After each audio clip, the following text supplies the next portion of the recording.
আল্লাহুম্মা আনতাস সালাম ওয়া মিনকাস সালাম, ওই যে ওই লিস্ট উঠে গেছে। ওই লিস্ট কি আদায় করা হয় আমাদের মসজিদ সমূহে? কেন আদায় করা হয় না? কেন ওই মৌলবী এই লিস্ট মানুষকে মুখস্থ করায়নি? আল্লাহুম্মা আইন্নি আলা যিকরিকা ওয়া শুকরিকা ওয়া হুসনি ইবাদাতিক, লা ইলাহা ইল্লাল্লাহু ওয়াহদাহু লা শারীকা লাহু। এই লিস্টের প্রচলন সেখানে নেই। এর স্থানে বসেছে একটি বেদাত, সেটা হচ্ছে কি রব্বানা যালামনা আনফুসানা ওয়া ইল্লাম তাগফির লানা ওয়া তারহামনা লানাকুনান্না মিনাল খাসিরিন। সম্মানিত উপস্থিতি,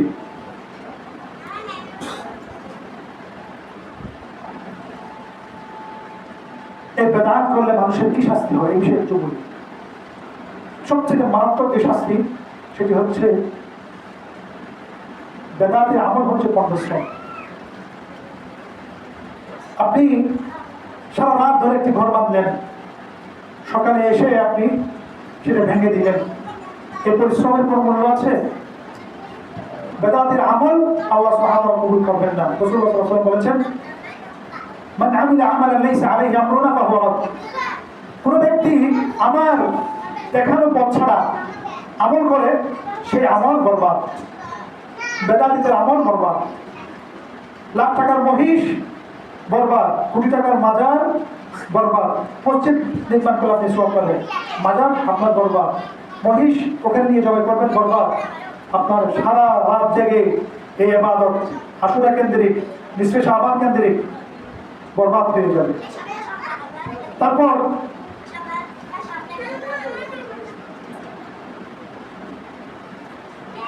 এই বেদাত মানুষকে মুসলমানদের মধ্যে বিভেদ সৃষ্টি করে। আল্লাহ আমাদেরকে সতর্ক বলেছেন ওয়ালা তাতাবিউ আন্না হাযা সিরাতুল মুস্তাকিম। হে মুসলমান, তোমরা এই সিরাতুল মুস্তাকিম রাসূল সাল্লাল্লাহু আলাইহি ওয়াসাল্লামের দেখানো পথ অনুসরণ করো, ইসলামকে অনুসরণ করো। যদি নিজেদের মতামতকে অনুসরণ করতে থাকো, ফিরদের অনুসরণ করতে থাকো অন্যায়ভাবে, তাহলে তোমাদের মধ্যে বিভেদ সৃষ্টি হবে। এখন এই তরিকা আরেক তরিকা, সিস্তিয়া, কাদেরিয়া, নকশবন্দিয়া, তো এগুলো যদি সবই যদি তরিকা হয় তাহলে সত্য কোনটা? সবাই বলছে সবগুলোই সত্য। তাহলে সত্য হলে, সবগুলো সত্য হলে একজন অপরজনের বিরুদ্ধে কেন লাগবো?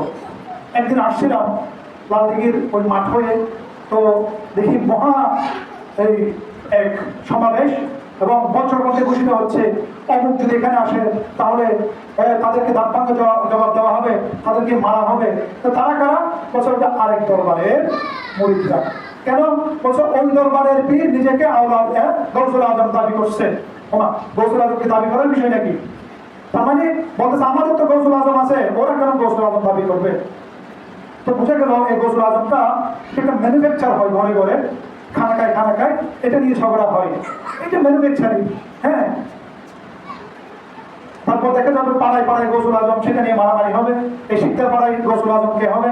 উনি বলবেন আমি কাবিল স্বামী হব, আর তো বলবেন আমি মদিনা পড়ে আসছি, আমি গৌসুল আজম হই।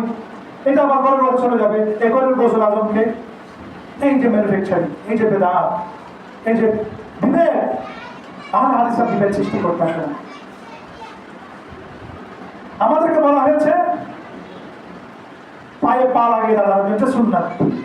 আমরা বলছি না এটা ছাড়া সালাত আদায় হবে না, কিন্তু এটা সুন্নাত।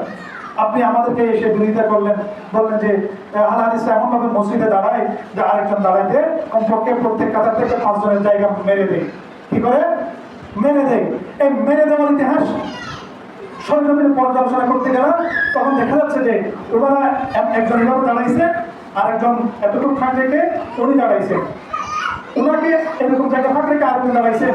এই জায়গায় যদি পায়ে পা মিলানো হয় আরো 10 জন মুসল্লি স্থান পাবে। মেরে দিছে কার?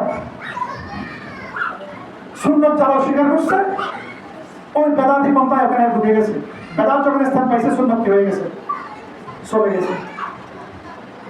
আমাদেরকে বলা হয় যে আপনারা এখানে নিয়োগ পাবেন, হ্যাঁ এখানে বাংলা সুন্নত।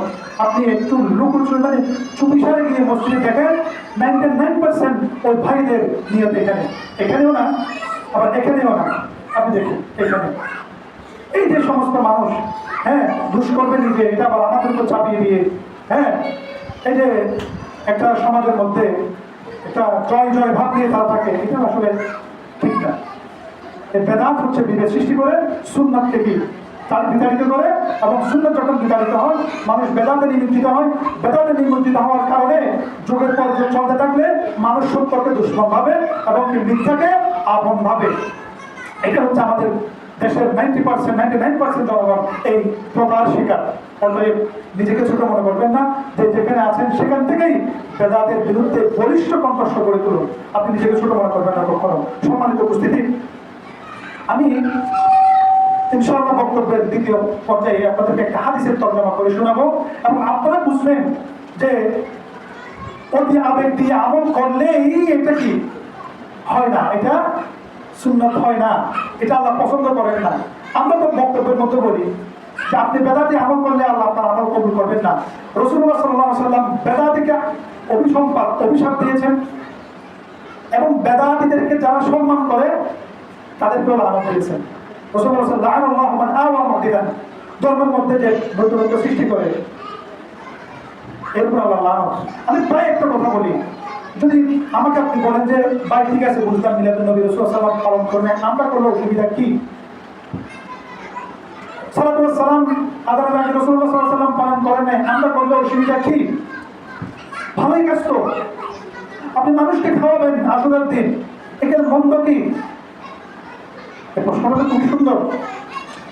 আমরা তো অত্যন্ত খারাপ মানুষ, যে কিছু মানুষ আল্লাহকে খুশি করার জন্য কিছু নতুন আমল করতেছে, আমরা সেখানে গিয়ে বাধা সাজতেছি। আমরা অত্যন্ত খারাপ। প্রথম যুক্তিতে সেটাই প্রমাণিত, কিন্তু আজকে এমন একটি হাদিস আপনাদের সামনে তরজমা করে শোনাবো যাতে বুঝতে পারবেন কেন আমরা এই লোকের কাছে ভালো, অত্যন্ত ভালো কাজকে রাসূলুল্লাহ সাল্লাল্লাহু আলাইহি ওয়াসাল্লাম না করার কারণে বিরোধিতা করি। এটা কিভাবে খারাপ হয়ে যায়?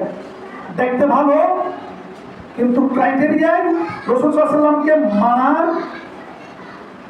ক্লজটা না থাকার কারণে এটা খারাপ হয়ে যায়। এটা আমরা বোঝার কারণেই মানুষকে কি বুঝাই।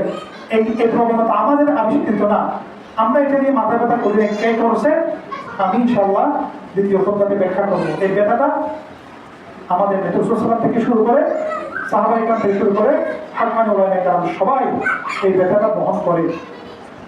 আজকে সাহাবাদের একটু এই ব্যথা পাওয়া, এই তথাকথিত ভালো কাজকে প্রশ্রয় না দেওয়ার একটা চমৎকার উদাহরণ হিসেবে পেশ করা হবে। ওয়া আখিরু দাওয়ানা আলহামদুলিল্লাহ।